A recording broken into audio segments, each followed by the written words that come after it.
sort of dance music's just sort of, the sort of joy of it all is that people are kind of borrowing from each other. So there's no one real scene anymore, you know. And it's really hard to say that the dominant sound in dance music today is, I mean, probably is dubstep, I guess, you know, for the kind of mainstream stuff. But you know, fundamentally, it's just a really nice kind of mix of everything at the moment.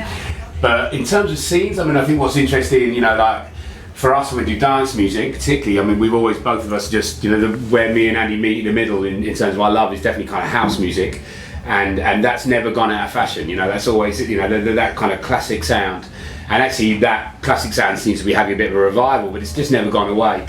And so for us, it's just sort of, as DJs, you've always stayed pretty close to that sound, and it's never felt that we're trying to be sceney or not sceney. We've just stuck to something that we really love.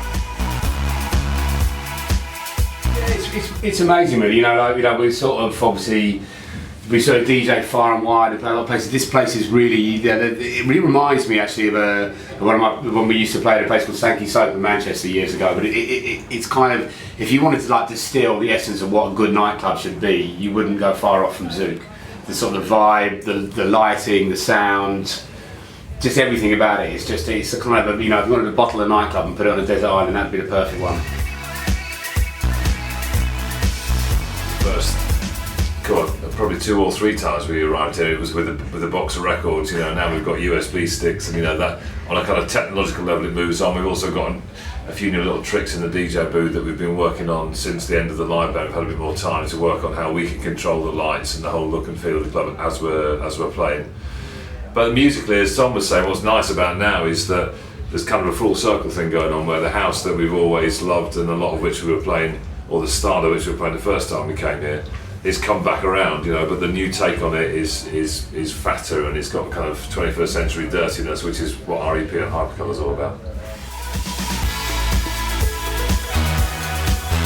Two things are pretty separate, you know, because we were going out with the band, we were playing live, and we were playing all our own music. So when we came out and DJ, it was almost like a release from that. So we kind of left all that stuff behind. But we're kind of aware of the fact that, you know, you come out here and you're aware that there's, you know, you've got a duty to entertain, you know, and some people want to come down, they want to hear bits of our music. So we work on it hard, and we do a lot of re-edits and use little snippets. We probably won't play, you wouldn't hear anything you'd recognise from an album, but there's enough there that people know they're in the middle of a Groove Armada gig somewhere on the night. A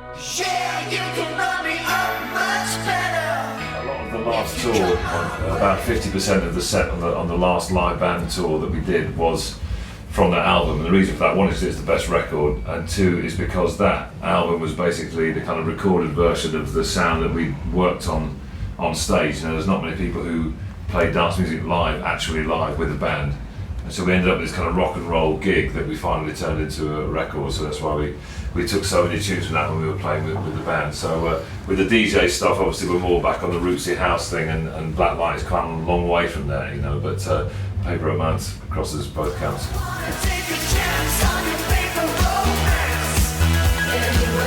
There's some stuff going on. There's a girl called Ronica that I like, who's kind of fun, who's in this sort of 80s reboot thing that's very cool. I really like her. You know, I mean, I love the last Horrors record. That's probably some of my favourite sort of albums I put on and listened to from last year. I thought it was absolutely brilliant, you know.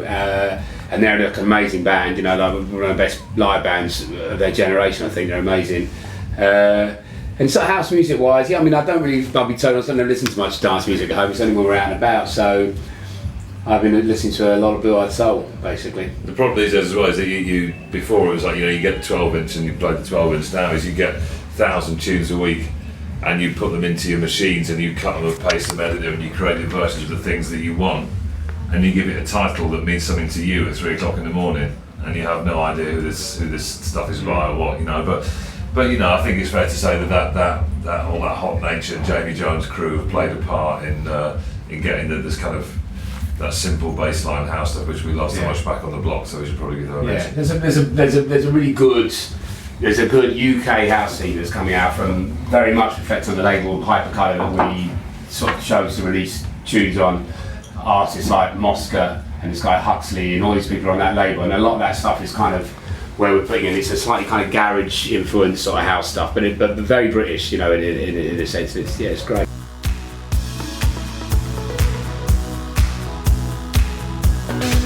Never long enough. No, we had a great dinner actually. So we at least we got that in this time. It actually was Japanese, to be honest. Wasn't it? Yeah. So I guess not strictly local, but yeah, that was good. So we got a nice dinner in by the river, so that's one upside. But it's the old story. So it's nightclub, hotel, airport. The 15-year loop continues.